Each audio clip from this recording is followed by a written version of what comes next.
والفجر وليال النجم والشفع والوتر والليل إذا يسر هل في ذلك قسم للذكر ألم تر كيف فعل ربك بعاد إرم ذات العماد التي لم تخلق مثلها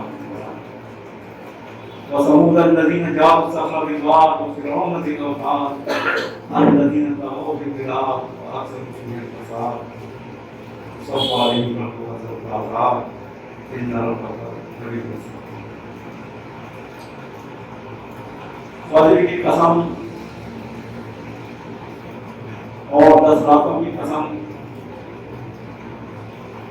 جفت اور رات کی قسم، رات کی جب وہ ڈھلنے لگے اس کی قسم. کیا اس میں عقل مندوں کے لیے نشانیاں اور شہادت نہیں ہے؟ کیا تمہیں معلوم ہے کہ تمہارے رب نے آگ کے ساتھ کیا کیا جو ارم کے تھے اور بڑے بڑے ستونوں ہوتے تھے؟ ان جیسا تو علاقوں اور زمانے کے آفاق میں کہیں ایسا پہلے ہی نہیں ہوتا، لیکن انہوں نے دنیاوی پر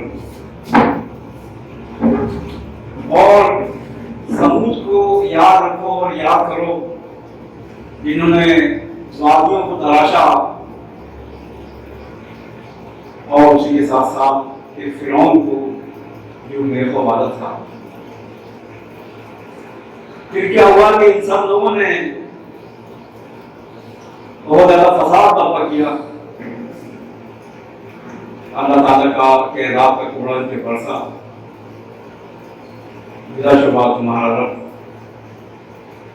گھات میں بیٹھا.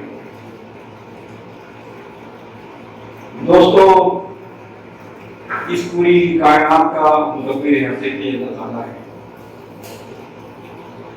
یہ پوری کائنات کیسے وجود میں آئی؟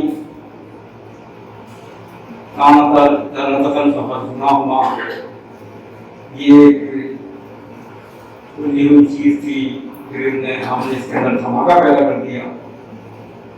تاریخ اور سائنس سے آج بگ بینگ کی تھیوری کے نام سے یاد کرتے ہیں. لیکن یہ کہ بنیادی بات ہے کہ اللہ تعالیٰ ازل سے ہے اور ازل تک ہے. جو کچھ بھی ہوا وہ اسی کی تدبیر اور اسی کے کرنے سے ہوا. اسی لیے سفید یوسف کا نمودار ہونا،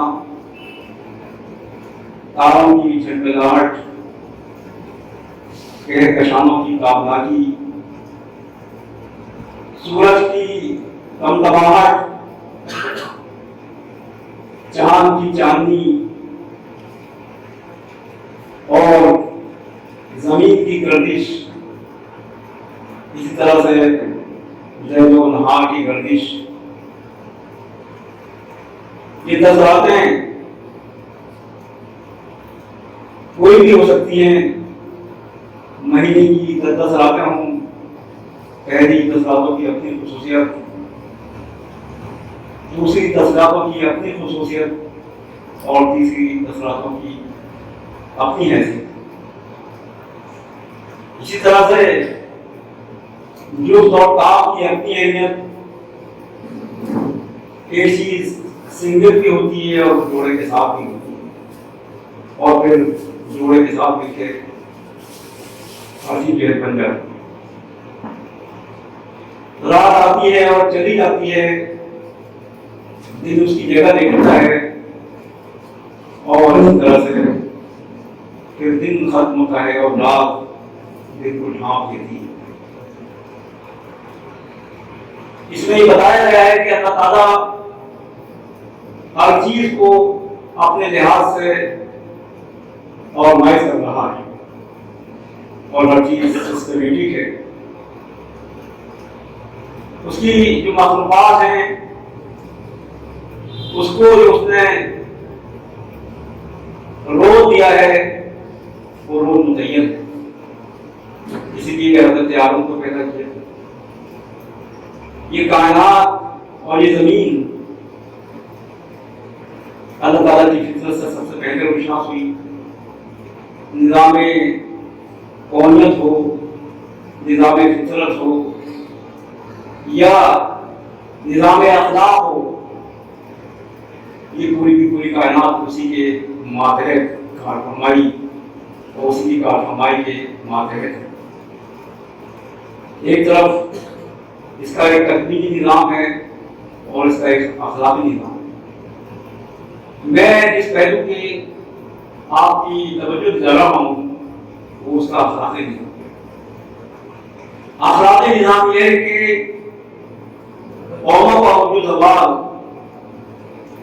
اور قوموں کی ترقی اور تباہی اس میں اللہ کی ایک سنت ہے اور اس میں اللہ کے قانون اخلاق کی کارروائی ہوتی ہے۔ اسی بنیاد پر کسی کو عروج دیتا ہے اور اسی کی بنیاد پر وہ اس کو زوال دیتا ہے۔ اسی لیے 3 قوموں کا تذکرہ ہے۔ ان 3 قوموں کے سلسلے میں قرآن کریم نے جو ان کے جرائم بتائے اور ان جرائم کی بنیاد پر جو ان کا انجام ہوا اور اس کی جو تفصیلات ہیں وہ قرآن کریم میں ہمیں پوری طرح سے ملتی ہیں۔ سب سے پہلے عاد کو دیکھیے، ان کے بارے میں کہا گیا ہے کہ وہ بڑے ستونوں والے تھے۔